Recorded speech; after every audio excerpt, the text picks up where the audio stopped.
La loi encadre la prise en charge des mineurs confiés à l'aide sociale à l'enfance. Mais à leur majorité, certains se retrouvent livrés à eux-mêmes. Nous avons rencontré Benoît, un jeune homme de 22 ans, à la rue depuis quelques semaines. Il a accepté de nous confier son histoire. Bonjour Benoît. Bonjour. Comment ça va? Bien. Ouais.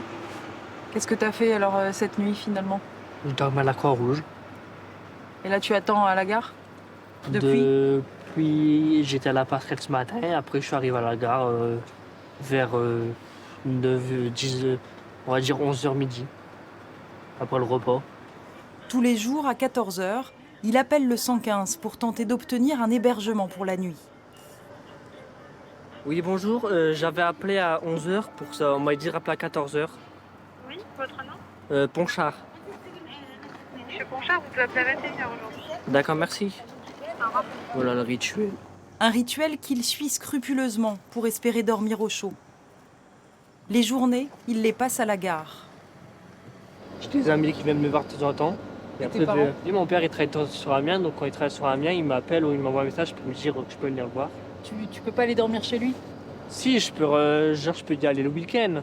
Mais genre pour dormir définitivement là-bas, c'est mort. Très tôt, Benoît a été séparé de ses parents et de sa sœur et confié aux services sociaux du département de la Somme. Sa vie a ensuite été émaillée de ruptures.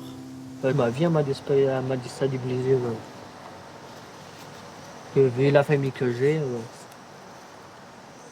c'est pas une famille grandiose. Hein. Mon père, comme je l'ai dit, il était en déplacement à ce moment-là. Et ma mère, elle s'occupait pas de nous. J'étais en famille d'accueil de mes 1 an jusqu'à mes 18 ans. J'ai fait plusieurs familles d'accueil parce que ça se passait mal. J'aimais pas trop les familles d'accueil.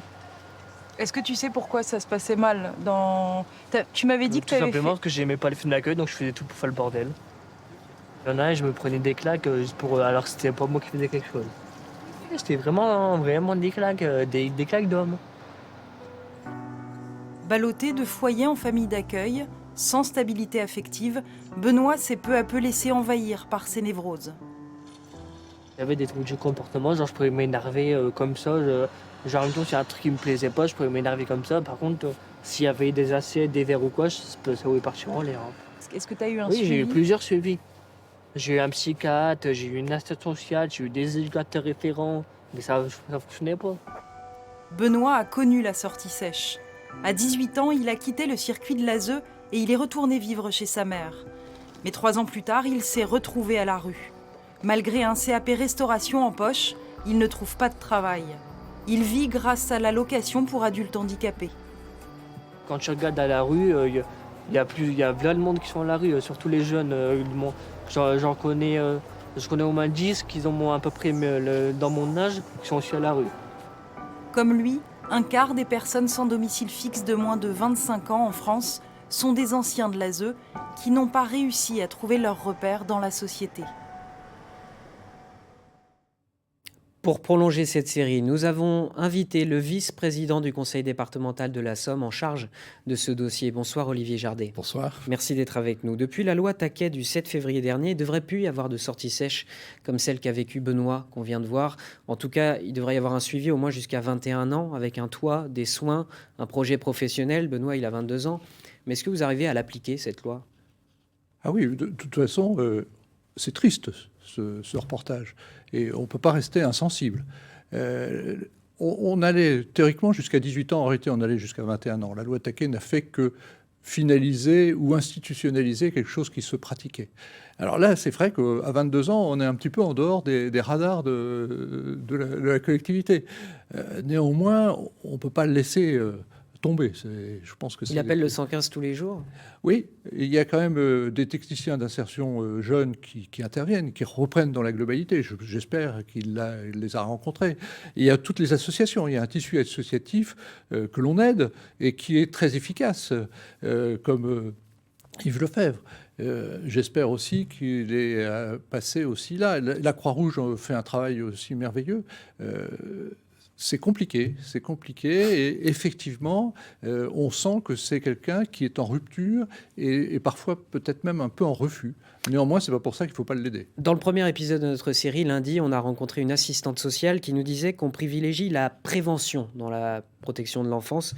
Il faut éviter le placement autant que possible. Mais comment on fait pour aider des enfants sans les sortir de leur foyer ? C'est vraiment la prévention. Ça, c'est le maître mot, parce qu'un placement, je ne veux pas dire que c'est un échec, mais c'est quand même quelque chose qu'il faut réserver au final. Donc on a des réseaux, on a un réseau d'écoute et d'appui, on a également des techniciennes d'intervention familiale, on a des systèmes de parrainage, des associations qui surveillent. Effectivement, il faut le prévenir. Si vous voulez, quand on parle de l'enfance, c'est complètement notre avenir. C'est quelque chose qui est primordial pour un département. Et je suis toujours un petit peu gêné de parler chiffres financiers. Néanmoins, sachez que vous, tous les Samariens font un effort important. On est pratiquement à 100 millions d'euros. Et pourtant, le nombre de placements, il ne cesse d'augmenter parce que vous avez de plus en plus de signalements et vous manquez de place, au point que la défenseure des droits s'est saisie de la situation dans la Somme et dit que dans votre département, la protection de l'enfance est dans un état dramatique, que les réponses institutionnelles sont pas à la hauteur. Si vous m'aviez interviewé il y a un an, on était à 1800 enfants placés. Dans le budget 2022, on a projeté 100 nouvelles places, on a projeté de l'écoute en milieu ouvert pour 1 million d'euros. Donc vous voyez, on s'était mis financièrement, je dirais, dans des conditions optimales. Aujourd'hui, et on n'a pas fini l'année, on est à 2006 enfants placés. Donc si vous voulez, on a fait des efforts financiers au niveau de la prévention, on a fait des efforts financiers en la création de places, et ça continue d'augmenter. Alors, est-ce que c'est l'ambiance actuelle? Est-ce que c'est le Covid? Je ne sais pas. Mais effectivement, il va falloir évaluer. Et puis, il y a des situations qui sont parfois dramatiques. Quand on a un placement en fin de semaine avec une fratrie de 5 enfants, on ne veut absolument pas diviser une fratrie. Néanmoins, là, on va créer des familles d'accueil d'urgence, c'est-à-dire qui n'auront pas d'enfants, mais qui seront prêtes à répondre à l'urgence. Et il y a un foyer qui ouvrira à Albert en début d'année prochaine. Une dernière question sur la question du recrutement. Ce n'est pas un métier attractif, assistant familial, mais le salaire a été augmenté, toujours avec la loi Taquet. Le département de l'Oise, par exemple, s'est donné pour objectif d'en recruter 30 nouveaux par an. Et vous ? Alors, je ne savais pas que c'était 30. Nous, on a fait mieux, puisqu'on a fait 33.